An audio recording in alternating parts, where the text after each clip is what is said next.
A group of boys in Fresno, California are being called heroes after stopping a woman who was trying to commit suicide. As Gene Higginson reports, the police say that the boys were able to step in and talk her off of a bridge as she was preparing to jump. Members of the Kepler School boys volleyball team were working out, jogging over the Tuolumne Street Bridge when they saw a woman climb over the edge of the Stanislaus Bridge about 50 yards away. She was like one hand and feet hanging already. They ran to tell their coach, ELLIOT Murray. They told me there was a lady trying to jump off the bridge.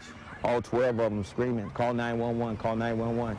Murray saw the woman dangling from the bridge directly over the railroad tracks. He called 911 and told the boys to go back and yell at the woman. I immediately told the kids, do everything you can, chant, say stop, your life is worth it, and they just kept on chanting. We were up there for like 10 minutes trying to distract her.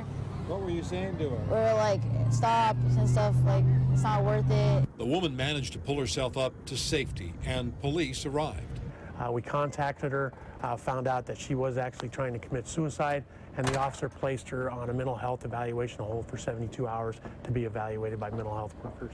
The woman is identified only as a 47-year-old Hispanic female.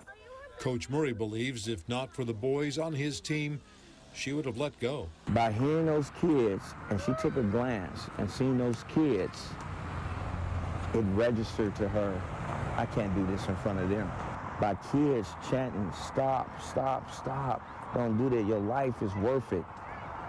She made it back to the top. Do you feel like you helped save her life? Yeah, I would feel that way. Yeah, I would feel that way. I feel like we distracted her long enough. We don't know why the woman wanted to jump or if the boys' efforts stopped her, but it was an emotional event in their young lives. Crazy, very traumatizing. Never seen nothing like this in my life. The school had the boys talk with a psychologist about what happened, and that woman is now being held at a mental health facility.